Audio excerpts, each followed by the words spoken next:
Subscribe to our YouTube channel and don't forget to press the bell icon to get all the latest updates.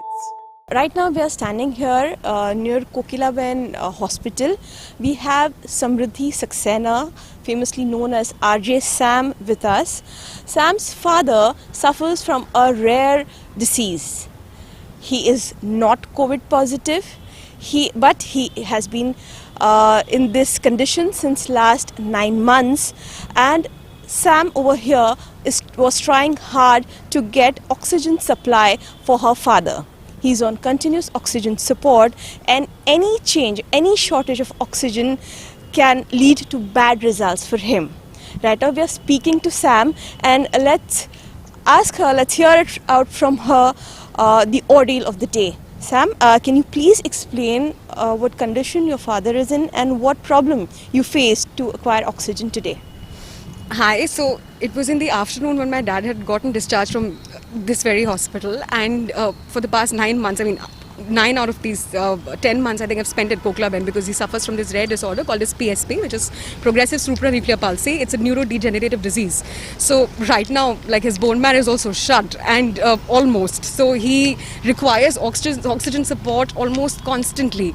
And so after this hospital, obviously he cannot be in the hospital forever. I mean, he keeps developing infections because he's on various tubes. He breathes from here. There's something called as a tracheostomy that's done with him. Now I have there's an ICU setup at my house, and I have these equipments that I've rented for over $1 lakh at my house, and I tried at almost every agency in this city for an oxygen cylinder. I couldn't get one. They were not ready to refill it. When I tried talking to most people, who supply oxygen cylinder, they were like, you got to buy one cylinder for 20,000, 30,000, which only runs for about 2-3 hours if you give direct oxygen to a certain patient, which is extortion, I think, and exploitation. And because I had access, and because this hospital has been extremely supportive otherwise, but the thing is that a patient has to go home. He's post-COVID. He had COVID last year. He's not COVID positive now. He's negative now. We're all post-COVID. I, of course, because I have an access to various people on the social media platforms, I tagged everyone in the afternoon, and I remember that, tagging most of these authorities who I know of personally, who I've interacted with in the past because I work in the media, and they had given a royal ignorance to the tweets. Sam, tell me one thing. Whom all did you approach for this oxygen?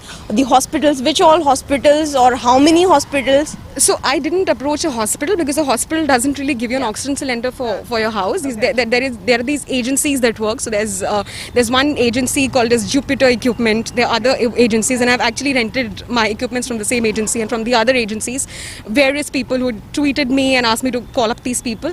Nobody was ready to refill. Maybe there is a shortage, I understand. But my basic concern and basic problem is that at this hour, when we're all struggling, the first question is that if I don't have COVID, and if I have other disease, and unfortunately if I didn't die of COVID, am I not supposed to live? Will I not have an access to the facilities, to the medical facilities? And apart from that, when I had tagged, and I really want to mention it, because when I tagged these authorities on Twitter, they gave me a royal ignorance. Maybe they get thousands of such tweets, but one, I know of them personally. Two, I saw them slamming maybe other parties, and there was a party business going on, an internal party business, and there were 3 gentlemen, a very veteran journalist, a very veteran industrialist, and the other people who'd happened to help me that point in time. And there was a gentleman who runs a Medicare, I think he runs something to do with Medicare, and he'd happened to send his driver with an oxygen cylinder at my house.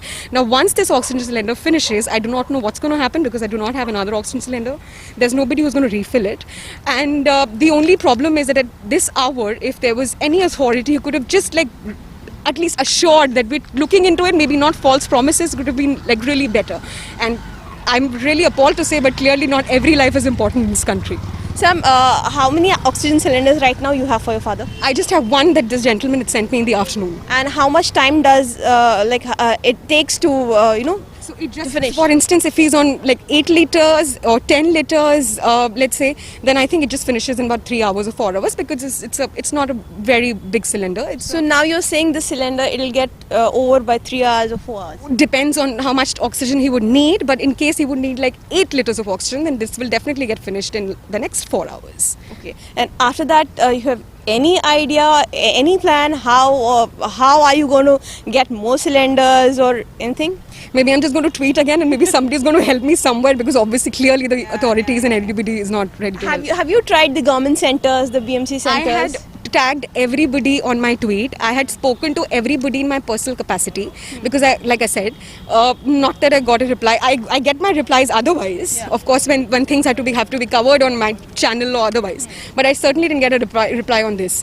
Now, my only issue and problem is that there's so much money that has gone in a certain fund which is supposed to be helping people, and a lot of other things, and of course there's oxygen cylinders that we are also importing. I don't know where are they going. Maybe they're going to the hospitals, but I'm just saying that, you know, in my personal capacity, Sam, you're also a media person. You know the ground realities over there.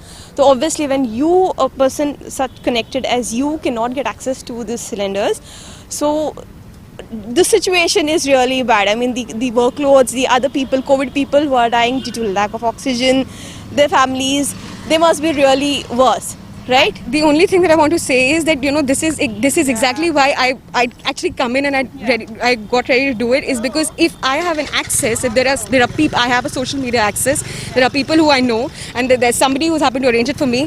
The people who don't have any access, who are not on Twitter, who don't know anybody, clearly they're just supposed to be dying.